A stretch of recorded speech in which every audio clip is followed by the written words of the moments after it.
いやー、まずいなと思いながらね、手を出してしまいました。インスタ360の X3、新型360度カメラになるんですが、ちょうどですね、10日ほど前にサンプルでいただきまして、しばらく使ってみました。正直なところ、このカメラですね、むちゃくちゃ面白いです。ハマります。4、5年前にドローンを初めて飛ばした時の感動がね、結構すごかったんですけども、なんかその感動再びという感じで、かなり楽しいです。360度カメラ自体は、それもやっぱ4、5年前になると思うんですけど、ちょっと遊んだことがあったんですけど、当時は画質も悪いし、なんか前後カメラのこのつなぎ目の部分も目立ったりとかして、あんまりだったんですけど、この数年の間にですね、むちゃくちゃ進化して使いやすくなって映像も綺麗になっています。で今回は、まだ10日ほどしか経ってないんですが、このインスタ360の X3 というカメラがどんなカメラなのか、皆さんに紹介したいと思います。今回私が提供していただいたのはバイクバンドルといって自転車撮影キットも含まれているんですが、それ以外にもいろんな面白そうなオプション品もいろいろつけていただきましたので、その辺も合わせて紹介したいと思います。面白い映像もいろいろ撮りましたので、その辺もねお見せしたいと思います。でまずはカメラなんですが、カメラというかこのインスタ360という会社は360度カメラをいろんなのを出してるんですけど、この X3 というのが一番バランスが取れているというかメーカーを代表するようなモデルかなと思います。もっと高いものも安いものもあるんですけど、一番普及機かなっていう感じでしょうかね。で X3 の前が X2 っていうのがあって、 X2 から比べるとかなりいろんな部分がバージョンアップされています。例えば、一目瞭然なのが液晶画面で、 X2 はなんか船の小さい丸い窓みたいな液晶がついてたんですけど、今回はまともな大きな液晶になっています。比較したら GoPro Hero 11とほぼ同じ大きさの液晶でした。でこの液晶も非常にタッチのレスポンスとかが良くてですね、操作が気持ちよくできます。でちょっとこれは見えないんですけど、中に入っているセンサーも大型化しています。2分の1インチのセンサーになりました。なので X2 と比べると暗所性能もね良くなってるんじゃないかなと思います。でちょっと本体を見てみますと、液晶画面に向かって右側に2つボタンがあります。上が電源ボタンで、下は Q って書いてあるんですけど、これを押すことによっていろんなプリセットを呼び出すことができます。撮影シーンに応じたプリセットをここでクイックに呼び出すことができるようになっています。で液晶画面の下にも2つボタンがあって、左側はシャッターボタンですね。右側はカメラの切り替えです。前後カメラの切り替えとか360度モードへの切り替えなどに使えるようになっています。で左側にいくつか蓋みたいなものがあるんですけど、上側は USB-C ポートになっています。で下はこの2つの爪を同時に引っ張ることによって、これバッテリーが取り外せるようになっています。でバッテリーも前のモデルに比べると大きくなっていて 1800mAh になっています。でこの中にマイクロ SD カードも入れるようになっています。でこのバッテリー自体にパッキンがついていて蓋になっているので、ここを開けることによってバッテリーが直接取り出せるようになっています。で本体だけでも10メートルまでの防水に対応してるんですけど、この辺の蓋をしっかりしておかないと危ないよっていうことがね、そこら中に注意書きがされています。前後に LED ランプがついていて、撮影とか充電の状態がわかるようになっています。で立ち上げると早速こういう状態になるんですが、上からスワイプするといろいろ設定項目が出てきます。でここで主だった設定をすることができるようになっています。面白いところで言うと、この機種からはバイブレーションが搭載されていて、バイブレーションをオンにすることによっていろいろ、例えば撮影開始などもバイブレーションでもわかるようになっています。360度カメラなのでいろんなところに設置して画面がいつも見れるわけではないので、音とバイブレーションで状態がわかるっていうのはね、非常に便利かなと思います。あとは AirPod につなぐとかそういう機能もあるようです。とにかくここでいろいろ直感的に設定を変更することができます。で今度左からスワイプすると撮影したものを見ることができるようになっています。で360度で撮影したものはここでぐるぐる当然回して見ることができるようになっています。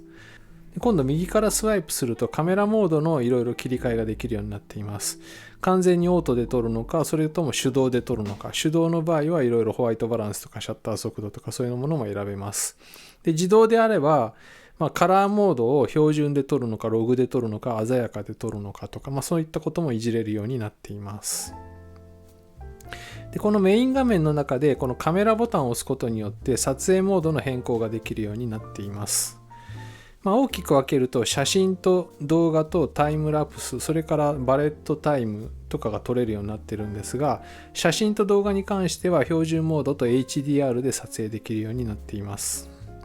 で、それぞれのモードでこの数字のところを押すことによって解像度とかフレームレートも選べます。とにかくメニューが分かりやすくて、これ以上簡単にできないんじゃないかっていうぐらい分かりやすいです。初心者の方でも買ったその日に自分のやりたいことがすぐできるんじゃないかなと思います。基本はこれ360度カメラなんですが、このメニューのところでシングルレンズモードっていうのを選べるようになっています。シングルレンズモードっていうのは、前か後ろどちらかのカメラを使って普通のアクションカメラのような映像を撮ることができるようになっています。360度で撮影するとどうしても編集するっていう作業が必要になるんですが、そういうのがめんどくさい時はシングルレンズモードで撮ってしまえば普通の MP4 で出力されますので、そのまま編集したりそのままアップロードしたり、そういうこともできるようになっています。で、本体に付属してくるものとしては USB-C ケーブルと、あとはウェットスーツのような素材のカバー、そしてクリーニングクロスなどがついてきます。で、ここから先はちょっとオプション品なんですが、いろいろありますので紹介したいと思います。まず代表的なところで言うと、この消える自撮り棒でしょうかね。1.2 メートルまで伸ばすことができて、撮影中は当然映り込むんですが、AI でそれがね、ほぼほぼ消えてしまいます。本当に不思議な自撮り棒です。で、これの長いバージョンもあって3メートルまで伸ばすことができるものもいただきました。本体カーボン製で非常に軽量にできています。歯類って書いてあるので、三脚で有名な歯類製なのかなと思うんですけど、これ伸ばしていくと3メートルになります。でもうちょっと短い 1.2 メートルとか 2.4 メートルでも使えるようになっています。これもね、完全に消えてしまいます。で、3メートルまで離して使うともうかなり距離感がありますので、本当にドローンで撮ってるような映像を撮ることができます。で、もう一個こういう自撮り棒みたいなのあるんですけど、これがですね、バレットタイム用の三脚兼バレットタイムハンドルになっています。これはですね、ここがね、くるくる回るようになっています。で、この三脚ネジの部分に 1.2 メートルの自撮り棒をねじ込んで使うんですけど、こんな感じで頭の上でぐるぐるとこれを回して使います。撮れる映像はこんな感じで、むちゃくちゃ面白い個性的な映像が撮れます。子供たちも爆笑しています。で、この下の部分は足がパカパカっと開いて三脚のようにも使えますので、普段から使うことができます。で、次はこれレンズカバーなんですけど、360度カメラなので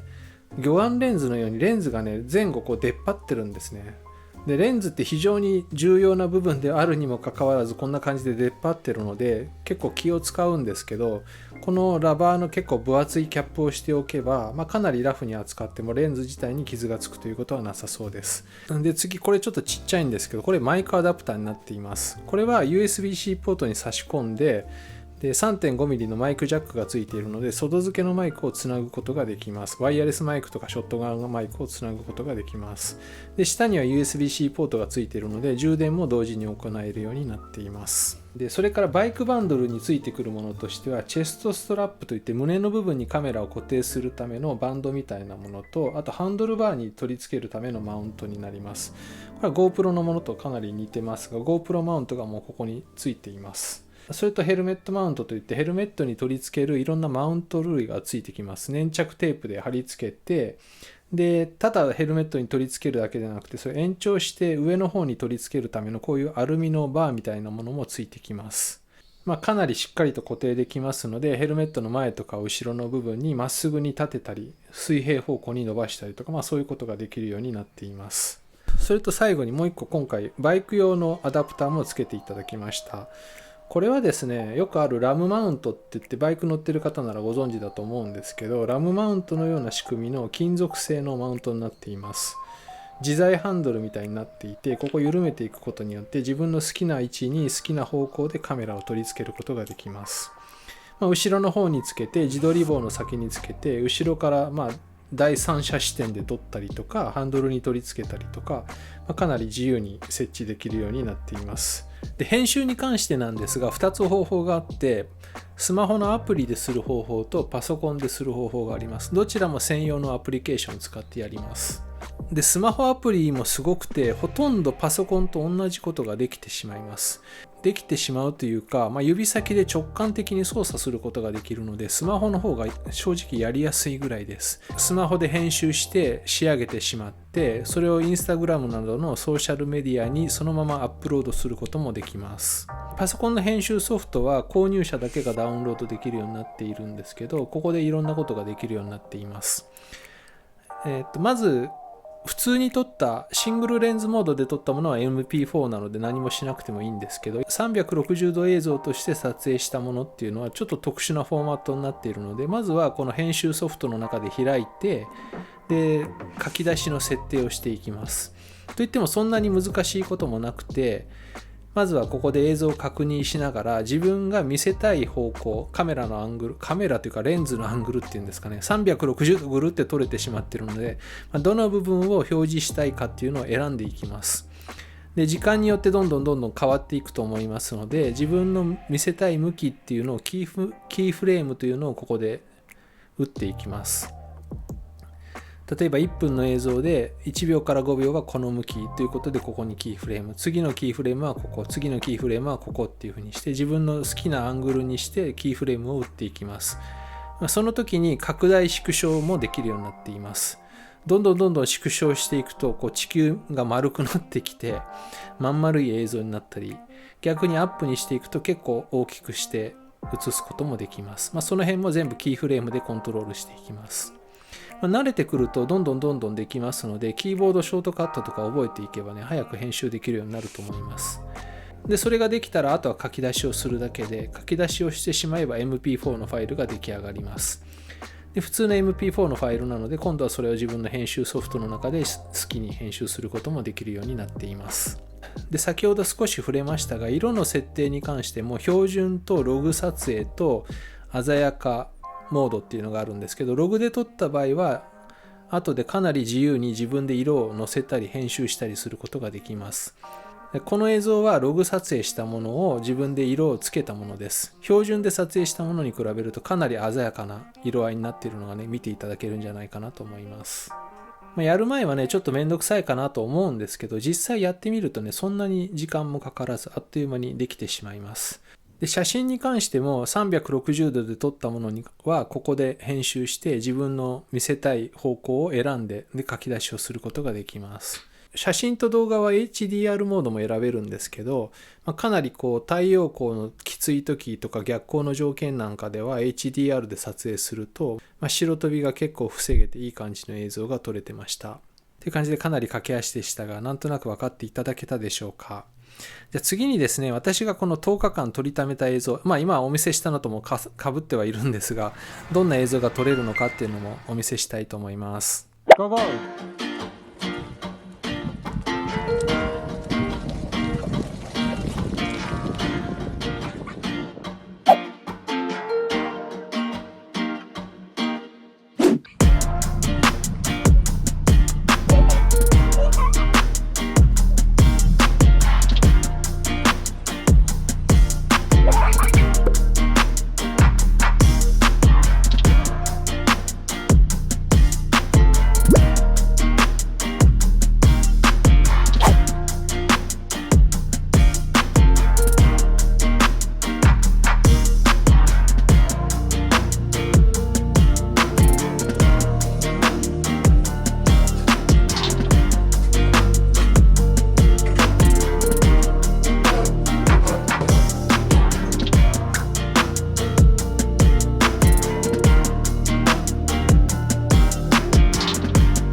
瞬間もまっすぐしてくよ。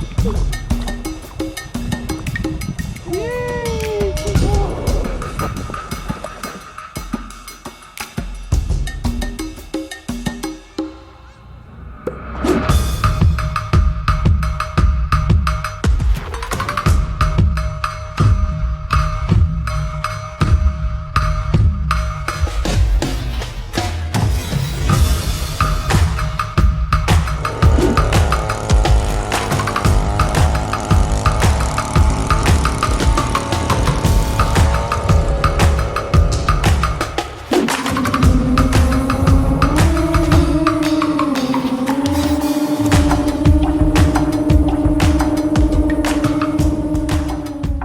いかがだったでしょうか。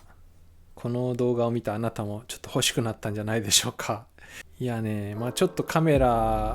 いろんなカメラ使ってますけど、これはね、カメラの概念が変わってしまうようなカメラです。かなり多機能でね、いろんなモードがありますので相当楽しめるんですが、やっぱり一番楽しいのは360度で動画撮影かなと思います。とにかく撮影さえしておけば、後で好きな画角とかアングルをね選んで書き出しすることができますので、撮り逃しっていうのもねなくなります。子供が撮ったりとかしてもね結構撮れてますね。で、手ブレ補正もすごいしてるので、グラングラン揺れてるような状況でもそれなりにね見れる映像になっていたのがね分かっていただけたと思います。メニューなどの操作感も非常に正確に動きますし、バッテリーの持ちもね思ったよりいいですね。ということで今回、10日間ほどちょっと使ってみての初心者なりの感想とか使い心地のお話でした。詳しい情報は下にリンクを貼っておきますので、またよかったら見てみてください。360度カメラ、私もかなり気に入りましたので、これからもどんどん動画出していきたいと思います。よかったらチャンネル登録もよろしくお願いします。次回は GoPro との比較なんかもねしてみたいと思っています。アクションカメラで似たようなカメラなんですけど、何がどう違うのか、どっちがどういう方におすすめなのかみたいなことをねお話できたらと思います。ということで今回もご視聴ありがとうございました。ではまた次の動画でお会いしましょう。さようなら。